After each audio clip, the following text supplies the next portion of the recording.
કેમ છો મારા ખાવાના શોખીન મિત્રો? સ્વાગત છે તમારું વારું પાણીમાં। આજે આપણે બનાવશું લીલી તુવેરની કચોરી, જે ખૂબ જ ટેસ્ટી અને ક્રિસ્પી બનશે। તો જોઈએ એની રેસીપી।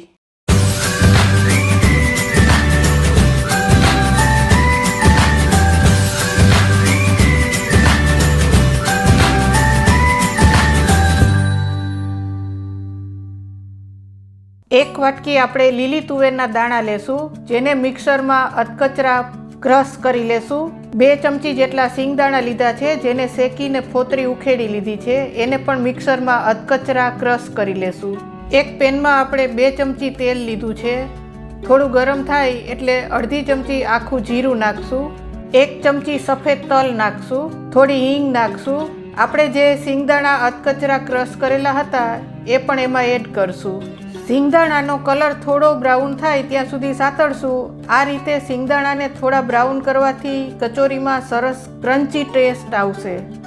ત્યાર પછી આપણે જે લીલી તુવેરના દાણાને ક્રશ કરીને રાખ્યા છે એને આપણે એમાં એડ કરશું, સ્વાદ પ્રમાણે મીઠું।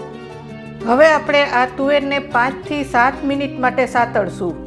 જ્યાં સુધી આપણી તુવેર પાકી જાય અને એનો કાચો ટેસ્ટ ના આવે ત્યાં સુધી આપણે તુવેરના દાણાને સાતળી લેશું।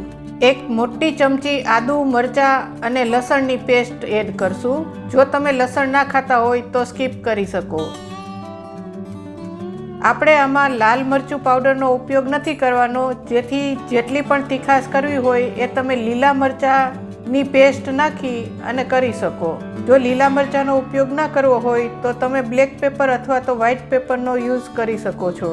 જો નોનસ્ટિકના બદલે સાદી પેનમાં તમે વઘાર કર્યો હોય અને જો નીચે તળિયે ચોટતું હોય એવું લાગે તો તમે પાણીનો છટકોર મારી અને પકાવી શકો। 1 ચમચી સૂકા નાળિયેરનો ભૂકો એડ કરશું। આપણે આમાં લાલ મરચું પાવડર કે હળદરનો ઉપયોગ નથી કરતા, કારણ કે આપણે તુવેરનો કલર લીલો જ રાખવાનો છે। તુવેરના દાણા પાકી જાય પછી છેલ્લે આપણે અડધી ચમચી ખાંડ નાખશું। ખાંડ નાખીને મિક્સ કરશું। ગેસ બંધ કર્યા પછી અડધા લીંબુનો રસ નાખશું, લીલા ધાણા નાખશું, બરાબર મિક્સ કરી લેશું। હવે આપણે આને ઠંડુ થવા દેશું। આપણું સ્ટફિંગ ઠંડુ થઈ ગયું છે। હવે આપણે એમાંથી નાની નાની ગોળીઓ વાળી લેશું। થોડું સ્ટફિંગ લઈ આ રીતે ગોળ વાળી વચ્ચે ખાડો કરી એમાં આપણે 2 દ્રાક્ષ મૂકશું। ફરીથી આપણે એને સરસ ગોળ વાળી લેશું। આ રીતે આપણે બધી ગોળીઓ વાળી લેશું।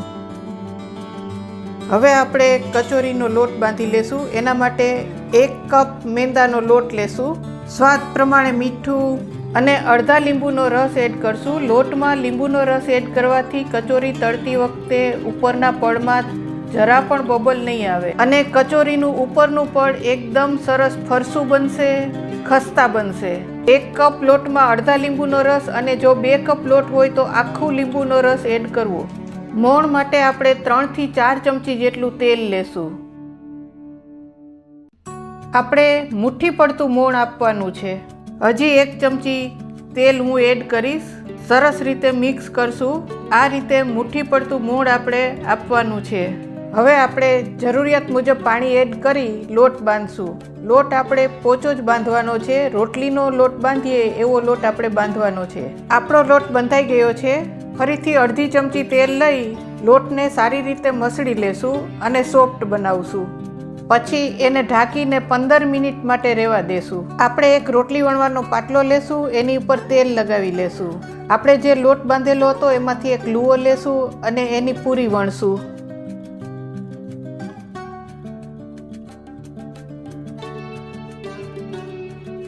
પૂરીને આપણે બહુ જાડી પણ નહીં અને બહુ પતલી પણ નહીં, એવી મીડિયમ થિકનેસવાળી પૂરી રાખશું। પછી આપણે જે સ્ટફિંગની ગોળીઓ બનાવી હતી એમાં વચ્ચે મૂકશું અને આ રીતે વાળી લેશું। ઉપરથી વધારાનો લોટ આ રીતે કાઢી નાખશું અને કચોરીને સરસ રીતે પેક કરી લેશું। આ રીતે બધી કચોરી વાળી આપણે તળી લેશું। તળવા માટે મેં તેલ ગરમ મૂકી દીધું હતું। થોડું મીડિયમ ગરમ થાય એટલે આપણે એમાં કચોરી તળશું। તેલને આપણે ફૂલ ગરમ કરવાનું નથી, ધીમા તાપે જ કચોરીને તળવાની છે।